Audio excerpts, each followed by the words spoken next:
आई कशा आहात? मस्त मजेत ना. वाजलेले आहेत संध्याकाळचे 8 वाजलेले आहेत. सगळा स्वयंपाक वगैरे आवरलेला आहे. आज शुक्रवार आहे. त्यामुळं नॉनव्हेज काय करायचं की नाही असं प्लॅनिंग माझं चालू होतं. शुक्रवारचं करावं की नको? आणि म्हणलं मी एवढं शुक्रवार वगैरे म्हणजे गुरुवार सोडला तर मी इतर कोणतेच वार मी पाळत नाही. एक गुरुवार आणि एक मंगळवार. कारण गुरुवारी माझा उपवास असतो. मंगळवारी आत्तीचा उपवास असतो. त्यामुळं शक्यतो 2च वार हे पाळले जातात. नाहीतर इतर वार आम्ही काय एवढं पाळत बसत नाही. केलेली आहे सुकट. म्हाताऱ्याच्या पप्पाने सुकटला बोनस केलं. सुकट म्हणे खा तूच. अंडी आता उकडायला सांगितलेले. ती जाणार जिमला ह्यांनी. ह्यांचं हेल्दी डाएट आम्ही तयार करून द्या. रोज अंडी द्या. आता कसली तर भेळ करून खाल्ल्यात. काय करून खातात रे बाबा. अवघड आहे. त्याच्यावरती अजरेला पण चालू केलं. ते तर तोंड काय म्हणतात ते केल्याला बघून असं करते. नको मला मी खावा असं त्याला. आता सगळा स्वयंपाक आवरलेला आहे. सगळ्यांचं वेगवेगळं करायचं मला थोडा वेळ लागतोय. मी घातलेला ॲक्च्युअलमध्ये 6:30 वाजता 6:30 वाजल्यापासून मी स्वयंपाक करत होते. वाजलेले आहेत मला सगळं आवरायला 8. सगळं आवरलं म्हणजे नुसतं अजून स्वयंपाक आवरलेला आहे. माझी किचनवरचं म्हणाल तर अजून आहे असं आहे. इथं बघू शकता. भाज्या साफ केलेलं सुद्धा मी आहे असं ठेवलेलं आहे. आता मला खरंच एकसारखं उभारून मला वाटते मी 6:30 वाजल्यापासून उभं राहिले होते. कंटिन्यू सगळा एकसारखं स्वयंपाक करून घेतला. माझे पाय एकदम दुखायला लागलेत. म्हणून म्हणलं जरा थोडा वेळ रिलॅक्स करूया 1-5-10 मिनिटांनी. मग असेल तर पुढचं काम करूया. इतका कंटाळा आलाय ना. मी आधी रातचं सुद्धा अजून आवरलेलं नाही आहे. तसाच फिरायला लागलाय तो बाहेर. खाल्लाय तर मगाशी उठल्यावरती मखाण्याची खीर करून दिली होती. तेवढ्यावरच आहे तो फिरायला लागला. अजून त्याचंसुद्धा मी आवरलेलं नाही. बराच वेळ झाला. मामांच्याकडेच होता तो. घेऊन फिरत होते. माझा सगळा स्वयंपाक आवरोपर्यंत. मामांच्याकडे का होता तर तो त्यांच्या सवयीचा त्यांच्याकडेच असतोय. आत्तीनं बरं वाटत नाही. गेलेले आहेत दवाखान्यात. त्या गोळी खाऊन झोपल्या होत्या. म्हणलं अंगावरती काढण्यात काहीच अर्थ नाही. पहिला दवाखान्यात जावं, इंजेक्शन घ्या. त्याशिवाय बरं वाटणार नाही. सो त्यांना दवाखान्यात पाठवले. दवाखान्यात गेलेले आहेत. किचन ओटा अजून आवरायचं आहे. भरपूर काम असते. आपण कितीतरी काय म्हणतात कामं नको म्हणलं आपल्याला स्किप करायचं म्हणलं तर ते एक्स्ट्राची कामं अजून वाढतात. असं चला किचनवरचा राडा तेवढा आवरते आधी आणि मग पुढचं करूया.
फायनली काय म्हणतात माठ जो आहे तो खाली काढलेला आहे. पहिले 2 दिवस जरा मातकट पाणी असते ते लागलेलं आहे, पण ते मला पाणी प्यायला खरंच खूप आवडतं. एकदम माती खाल्ल्यासारखा फील येतो ते पाणी पिल्यानंतरनं. खरंच खूप छान वाटलं 2 दिवस ते पाणी प्यायला. 2 दिवसांनी आता नॉर्मल पाणी आपलं लागत आहे, पण माठ खाली आलेला आहे. नंतर किचन ओट्यावरचं सगळं आवरून घेतलं. हे आवरण्यातच बराच वेळ जातो. 8 वाजता माझं काय म्हणतात सगळं स्वयंपाक वगैरे झालं. हे आवरण्यात माझं 8:15 झालेले आहेत. 15 मिनटं माझे ह्यातच गेलेले आहेत. पण असं मनाला एक समाधान असतं की हां रिलॅक्स झालेलं आहे आपण आणि आपलं सगळं आवरलेलं आहे. असं चला अजून एक काम आहे ते म्हणजे आदर्श बाबूचं काय म्हणतात आवरायचं आहे. आता बराच वेळ झाला त्याचा आवरलेला नाही. पहिला त्याचा आवरते आता. मांगोळे बरगाव कुणाची सायकल घेऊन आलायस? ए मांगोळे पुरा कुणाची सायकल घेऊन आलायस? ह्याला ह्याचं काय नको असते, दुसरा सोडं पाहिजे असते या पोराला. नशीब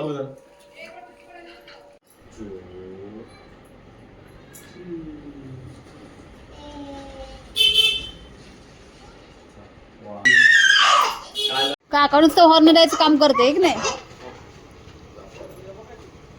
तरी.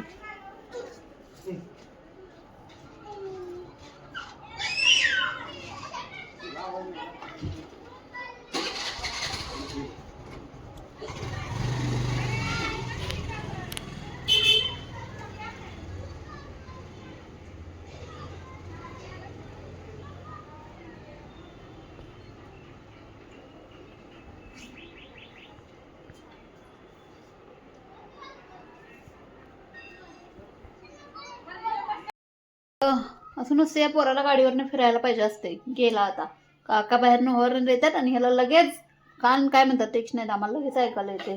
खायला घेतलेलं इथं आधी थोडीशी भाकरी घेतली, कारलं भाकरी खाते का बघा म्हणलं. त्यानंतर तूप भात घेतला, तो पण आम्हाला रोटी घालून झाकून ठेवलं हे असंच. नंतर मी कारला असं फ्राय केलं होतं, म्हणलं असं तर कारलं खाते का बघूया. खाल्ला तो नाही असं नाही, 3-4 घासाने खाल्ला.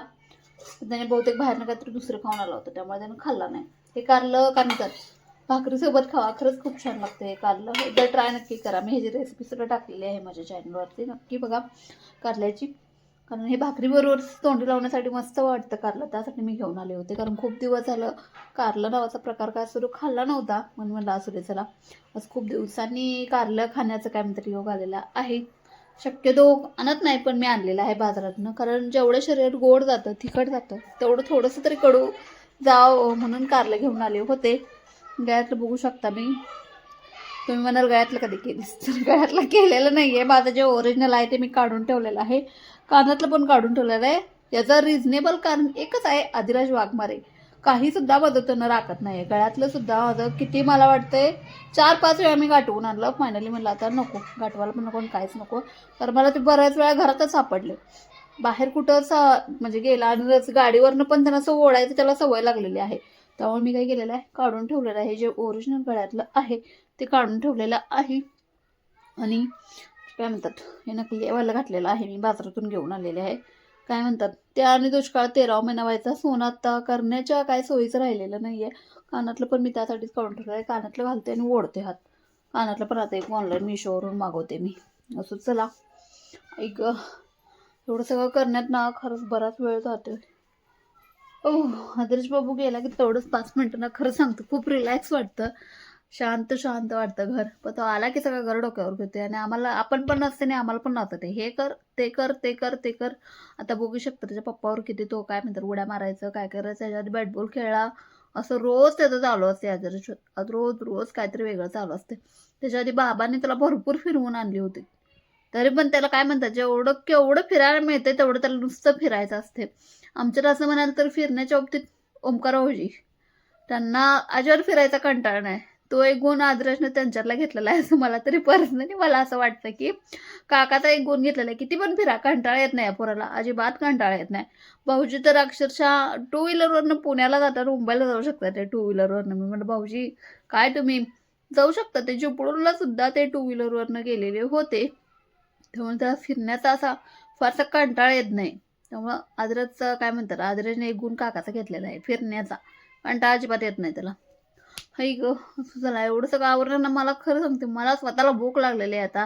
बाकीचं कोणी जेवू द्या, अगर न जेवू द्या, तर मी जेवून रिकामी होणार आहे.